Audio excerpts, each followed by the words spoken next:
बिस्मिल्लाहिर्रहमानिर्रहीम। अस्सलामु अलैकुम। Lecture number 10। इसके अंदर हेडर फाइल्स को दोबारा डिस्कस किया है और इसमें एक चीज़ का इजाफा किया होगा, हैश डिफाइन।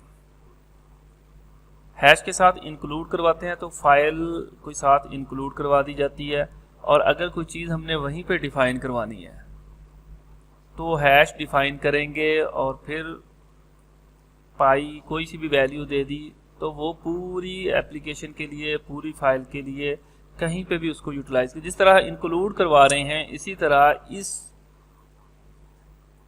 फंक्शन को, इस वैल्यू को हमने डिफाइन करवा दिया। तो डिफाइन फंक्शन भी, डिफाइन वर्ड भी यूज किया जाता है हेडर फाइल के तौर पे।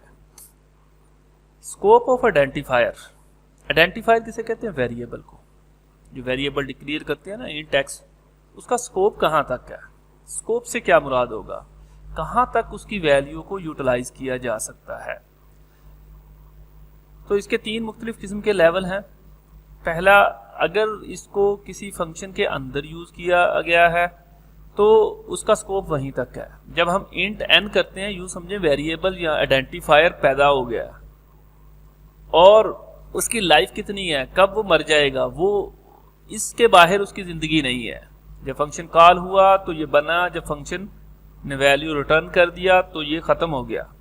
तो हम आई को या आई की वैल्यू को इसके अंदर ही यूटिलाइज कर सकते हैं, बाहर नहीं।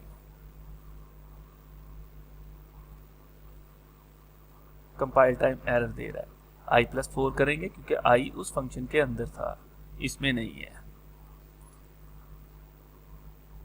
सेकंड है जी फंक्शन लेवल स्कोप। फंक्शन के अंदर भी तो ब्रैकेट लगा दी हमने। यहाँ पे जो डिक्लेयर किया वो इंटरनल हो गया, ब्लॉक लेवल हो गया। ये फंक्शन के अंदर हो, फंक्शन के बाहर हो, मेन फंक्शन पे हो, कहीं पे भी हो, जहाँ ब्रैकेट लगा के या विदाउट ब्रैकेट करेंगे तो वो उतने एरिया में रह जाएगा जिसमें मेन ब्रैकेट्स आ जाएंगी। तो उसका स्कोप उस लेवल तक हो जाता है। अब ये वाला हमने इंट आउटर डिफाइन करवाया तो ये पूरे फंक्शन में होगा। अच्छा, ये इसके अंदर भी इसको यूटिलाइज कर सकते हैं, यानी कि ये इसमें यूज हो सकता है, ये इसके बाहर नहीं यूज हो सकता। यूं समझे एक शहर में हम रह रहे हैं तो जो शहर वाली चीजें हैं वो हम घर में ला सकते हैं, अपनी घर वाली चीज को बाहर नहीं बुला सकते। तो ये इसका लेवल, इसको कहते हैं स्कोप, फंक्शन लेवल स्कोप। और अब आ गया जी ग्लोबल लेवल स्कोप आएगा कि अगर हम मेन के शुरू में इसे डिफाइन करवा दें, मेन फंक्शन में अगर डिफाइन करवाएं तो वो पूरे मेन फंक्शन के अंदर कहीं पे भी उसको यूटिलाइज किया जा सकता है। ये आई इसको यूज किया तो ये अंदर मेन फंक्शन के अंदर ही यूज होगा। और अगर हम इसे मेन से बाहर डिक्लेयर करवा दें तो वो पूरी एप्लीकेशन में ग्लोबली इसको एक्सेस किया जा सकता है, किसी फंक्शन में भी, मेन के अंदर भी। तो इसका स्कोप पूरी एप्लीकेशन के ऊपर होगा।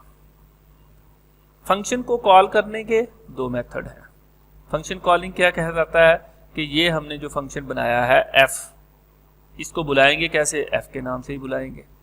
अब इसको बुलाने के दो मेथड है, call by value and call by reference. Call by value में क्या है? ये जो हम आम बाय डिफॉल्ट बनाते हैं ये कॉल बाय वैल्यू है। जब इसे बुलाएंगे तो इसके अंदर एक वैल्यू रखेंगे, वो वैल्यू इसके पास जाएगी, ये फंक्शन बनाया है वो इसको मल्टीप्लाई करके वहां प्रिंट कर देगा। अच्छा, ये कॉल बाय वैल्यू और कॉल बाय रेफरेंस पे भी वीडियो बनी है बड़े बेसिक प्रोग्राम के हिसाब से, आप उसको देखें, आपके कॉन्सेप्ट ज्यादा क्लियर होंगे। बिस्मिल्लाहिर्रहमानिर्रहीम। अस्सलामु अलैकुम। Calling a function by value and calling a function by reference, इसको प्रोग्राम की मदद से अंडरस्टैंड करते हैं। जब किसी फंक्शन को कॉल किया जाता है बाय वैल्यू से तो पहले तो उसकी रिकॉग्निशन क्या है? सिंपल जो हम यूजर डिफाइंड फंक्शन बना रहे हैं वो by default call by value है। Function return type, function name और ब्रैकेट के अंदर हम उसके पैरामीटर देते हैं। इस पैरामीटर के अंदर हमने लिखा है x = x + 10 के x के पास जो वैल्यू पहुंचे उसमें 10 ऐड करके x में ही स्टोर कर दो और फिर x को रिटर्न कर दो। मतलब x की जो वैल्यू आई x के पास लेट्स से 5 है, तो 5x में ऐड होके 15x में स्टोर किया, x की वैल्यू चेंज की, यहां कुछ चेंजिंग हुई और फिर रिटर्न कर दिया उसे x को। और फंक्शन के ये हम फंक्शन कॉल कर रहे हैं फन के नाम से, उसे n वेरिएबल दिया, n के पास 5 है, ये 5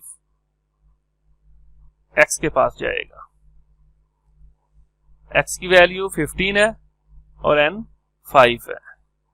इस कॉन्सेप्ट को कहते हैं call a function by value या पास आर्गुमेंट बाय वैल्यू, कि उसकी एक वैल्यू जाती है, एक कॉपी बनती है एक वेरिएबल की।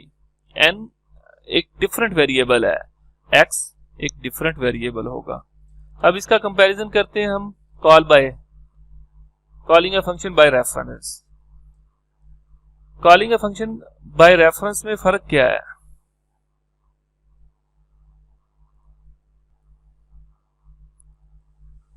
उसी तरह रिटर्न टाइप है, फंक्शन नेम है, फंक्शन नेम है, आर्गुमेंट जिसके अंदर पैरामीटर लिस्ट है उसमें हम सिर्फ एक एम्परसाइंड देंगे कि ये जो एक वेरिएबल को एक्सेप्ट कर रहा है, एक वैल्यूज को गेट कर रहा है, तो वो वैल्यू ना आए, उसका एड्रेस आए।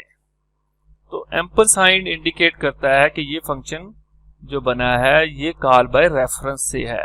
रेफरेंस मीन कि n की वैल्यू नहीं आएगी, बल्कि n के पास जो वैल्यू पड़ी हुई है x उसी को देखेगा, उसका रेफरेंस आ जाएगा, उसकी लोकेशन का एड्रेस x के पास पहुंच जाएगा। और यूं समझें कि ये दोनों एक ही वेरिएबल के दो नेम हो जाएंगे। अब हम x में अगर चेंजिंग करते हैं तो n में भी चेंजिंग हो जाएगी। प्रोग्राम फंक्शन को कॉल करने के बाद x 15 हो जाता है तो n भी 15 हो जाएगा। इस फंक्शन को एग्जीक्यूट करके देखते हैं। तो ये कॉल बाय वैल्यू का फंक्शन बनाया,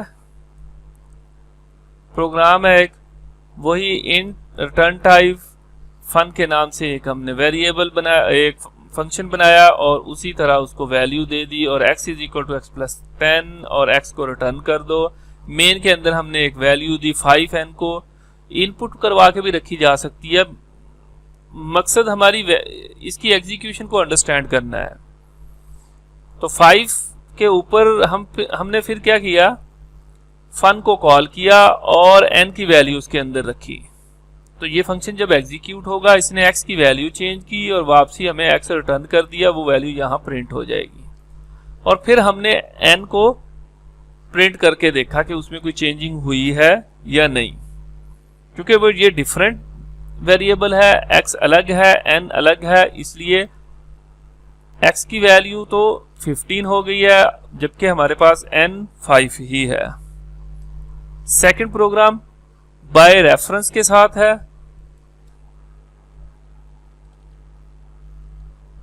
और बाय रेफरेंस में क्या है, एक चीज का इजाफा हुआ है। फंक्शन बनाते हुए कहा भाई आपके पास जो वैल्यू आएगी x की वो वैल्यू नहीं होगी बल्कि रेफरेंस होगा, और जहां कॉल किया जाता है वहां सिंपल मेथड है, वैसा ही जैसे कॉल बाय वैल्यू, वैल्यू जैसे सेंड की थी, सिर्फ यहां डिक्लेरेशन के अंदर बताया जाएगा कि बाय रेफरेंस आपके पास वैल्यू पहुंच रही है। प्रोग्राम एग्जीक्यूट किया हमने और आफ्टर एग्जीक्यूशन आप देखेंगे कि यहां भी 15 है, यहां भी 15 है। पहले वाले प्रोग्राम के अंदर भी सेम वर्क था, फन को कॉल किया, ये वाली वैल्यू तो 15 होनी ही है क्योंकि x की वैल्यू चेंज हुई और वही x की वैल्यू रिटर्न की हमने। और n 15 क्यों हो गया, ये इस बाय रेफरेंस की वजह से है। इसी प्रोग्राम का अगर बाय रेफरेंस हम एलिमिनेट कर दें, खत्म कर दें, अब इस प्रोग्राम को एग्जीक्यूट करें तो आप देखेंगे कि वो 5, 15 और 5 है हमारे पास। इस कॉन्सेप्ट को बाय रेफरेंस कहते हैं कि हम वेरिएबल्स को पास नहीं किया जाता, उसका रेफरेंस जाता है।